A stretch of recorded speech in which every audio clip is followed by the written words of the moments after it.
For RCR Wireless News, I'm Sean Kinney, and welcome to Mobile Midday News. We're broadcasting here from the IEEE Globecom show right in downtown Austin. That's right, and we've been seeing a lot of great stuff. I'm Stormy O'Donnell. As always, we'd like to thank our sponsor, telecomcareers.com. It's the industry's largest resume database and job board. Now, the IEEE Globecom show has lots of interesting industry players showcasing the latest technology. Our reporter Joey Jackson got to check out the latest on connected cars from AT&T.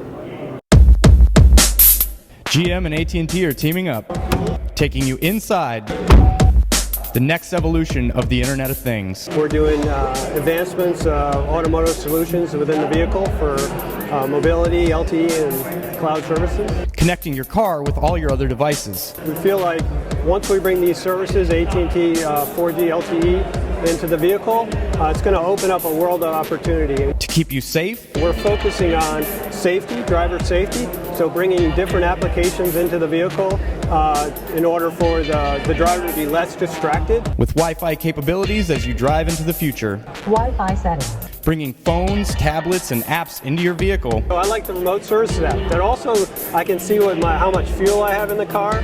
I can see when I need my next oil change.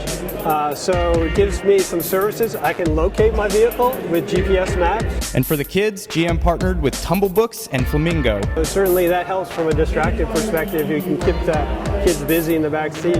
We can keep the driver less distracted. So is 2015 the year connected cars take off? GM is rolling them out in 2015 cars. So you're going to have the opportunity to buy this service. And if you're an AT&T customer, it's just a $10 on your family share plan. So it's just like adding a tablet or another phone to your bucket of data. And perhaps provide the answer to that all-important question.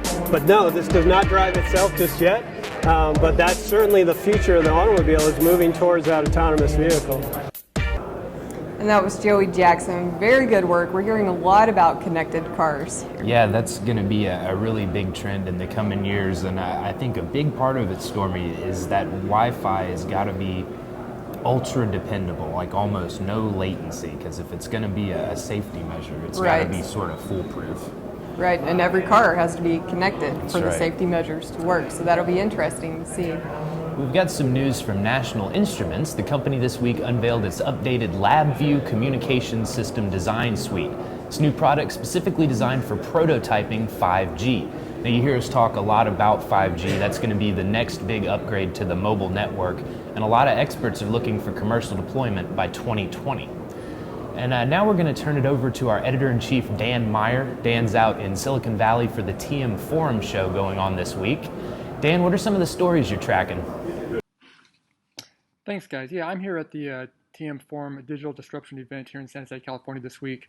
A lot of talk this week on virtualization, Internet of Things, a lot of good attendance, actually. It's been an interesting conference.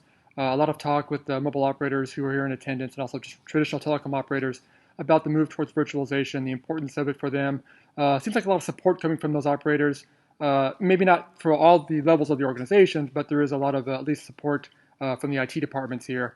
So talked with a lot of those people, and it seems like there's a lot of movement there towards virtualization, at least in initial stages for telecom operators. One of the concerns still seems to be about when it comes to standards. TM Forum is working pretty hard on making sure that there's at least some sort of cooperation and some standards of work when it comes to virtualization, because that's an important part of kind of the deployment plans for virtualization, is to make sure that all the equipment can actually talk with other equipment from different vendors. So that's a big push of it. It does seem like the telecom companies are still a little concerned in terms of making sure that standards are in place for this. The vendors here seem like they're very supportive of the move. A lot of them are very confident that the standards process is moving along at a good pace, and so that seems to be a big progress here at the TM Forum event in San Jose. All right, that was Dan Meyer, our editor-in-chief, reporting from the TM Forum show out in California. For more on that story and other stories from the show, you can check out Dan's reporting on rcrwireless.com. And another story Dan's been following, T-Mobile US keeping the pressure on its rivals. Today the company rolled out a new family plan offering unlimited data, and that's a big everything data wars with everyone. The company said that starting today, multi-line customers can sign up for the new family plans that include unlimited LTE data access starting at $100 a month for 2 lines. Now each additional line will be up to a total of 10, will be $40 more a month. Sounds like a pretty good deal. Yeah. All right, another story Dan's following for us this week, and actually the past probably 6 weeks, is the ongoing Federal Communication Commission's broadband spectrum auction. Dan's reporting that a change in bidding requirements sort of jump-started the auction.